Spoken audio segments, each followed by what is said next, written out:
জুবিন গাৰ্গৰ মৃত্যু হোৱাৰ পিছত অসমৰ ৰাইজৰ বুকুত যিকুৰা জুই জ্বলি আছে, এই জুইকুৰা এতিয়ালৈকে নুমুৱা নাই আৰু এই জুইকুৰা তেতিয়ালৈ নুনুমাই যেতিয়ালৈকে জুবিন গাৰ্গক হত্যা কৰা সেইসকল দোষীক উচিত শাস্তি দিয়া নহয়।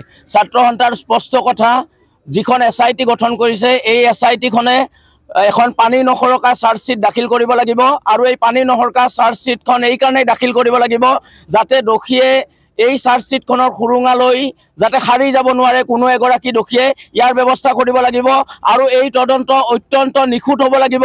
জুবিন গাৰ্গে যেতিয়ালৈকে ন্যায় নাপায়, জুবিন গাৰ্গৰ পৰিয়ালে যেতিয়ালৈকে ন্যায় নাপায় অসমৰ মানুহ ক্ষান্ত নহয়, ছাত্ৰ সন্থা ক্ষান্ত নহয়।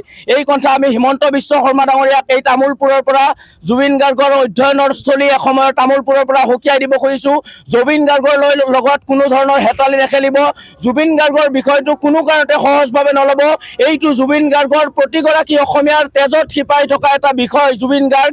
এই জুবিন গাৰ্গক লৈ যদি হেতালি খেলে, জুবিন গাৰ্গৰ তদন্তত যদি গাফিলতি কৰে, জুবিন গাৰ্গৰ হত্যাটোক যদি কিবা কাৰণত আঘাতপ্ৰাপ্ত কৰিবলৈ চেষ্টা কৰে মুখ্যমন্ত্ৰী হিমন্ত বিশ্ব শৰ্মা চৰকাৰে, বিজেপি চৰকাৰে, তেতিয়াহ'লে কোনো কাৰণতে হিমন্ত বিশ্ব শৰ্মা ডাঙৰীয়াই ৰেহাই নাপাব, কোনো কাৰণতে বিজেপি চৰকাৰখনে ৰেহাই নাপাব। এই কথা আমি তামোলপুৰৰ পৰা স্পষ্টভাৱে ক'ব খুজিছোঁ।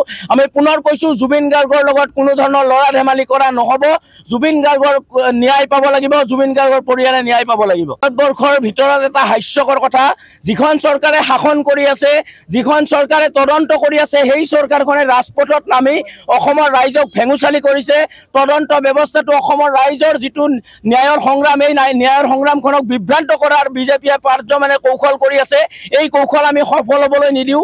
বিজেপিয়ে যিমানেই কূট কৌশল কৰক, বিজেপিয়ে যিমানেই চক্ৰান্ত কৰক, অসমৰ ৰাইজে পাহৰি নাযায় যে আমাৰ প্ৰথম কথাটো হৈছে জুবিন গাৰ্গৰ ন্যায়ৰ ক্ষেত্ৰত অসমৰ ৰাইজে ছাত্ৰ সন্থাই কেতিয়াও আপোচ নকৰে। আজি আমি সদৌ অসম ছাত্ৰ সন্থাৰ আহ্বানমৰ্মে তামোলপুৰ জিলা ছাত্ৰ সন্থাই আমি জুবিন গাৰ্গৰ ন্যায় সমদল আমি বাহিৰ কৰিছোঁ আৰু এই ন্যায় সমদলত আমাক অংশগ্ৰহণ কৰিছে আমাৰ নিখিল ৰাভা ছাত্ৰ সন্থা, গৰিয়ামুৰীয়া জাতীয় পৰিষদ, কোচ ৰাজবংশী ছাত্ৰ সন্থা, তামোলপুৰৰ বিভিন্ন দল সংগঠনকে ধৰি তামোলপুৰ বিভিন্ন মহিলা সমাজ, ছাত্ৰ ছাত্ৰীসকলে স্বতঃস্ফূৰ্তভাৱে আজি এই ন্যায় সমদলত অংশগ্ৰহণ কৰিছে আৰু এই ন্যায় সমদলত আমি অসম চৰকাৰৰ হিমন্ত বিশ্ব শৰ্মাক আমি সকীয়াই দিব পাৰিছোঁ যে আপুনি ৰাজতন্ত্ৰত থাকি আপুনি ৰজা হৈ পেলাই আপোনাৰ যিখন বিজেপি চৰকাৰে যিটো জুবিন গাৰ্গক লৈ ৰাজনীতি কৰিছে, এই ৰাজনীতি আপোনালোকে অতি সোনকালে বন্ধ কৰক। আমি তামোলপুৰ জিলা ছাত্ৰ সন্থাই সকীয়াই দিছোঁ আজি এই প্ৰতিবাদস্থলীৰ পৰাই আপোনালোকে জুবিন গাৰ্গৰ নামত ৰাজনীতি কৰাৰ অধিকাৰ আপোনালোকৰ নাই। আপোনালোকে ৰজাগৰীয়া হৈ বিজেপি দলক যিটো ৰাজপথলৈ ওলাই আনি মানুহক যিটো বিভ্ৰান্তি কৰিবলৈ ওলাইছে তাত আমি ধিক্কাৰ জনাইছোঁ। আমাৰ তামোলপুৰ জনসাধাৰণৰ পৰা ধিক্কাৰ জনাইছে আৰু অনাগত দিনত জুবিন দাই যদি ন্যায় নাপায়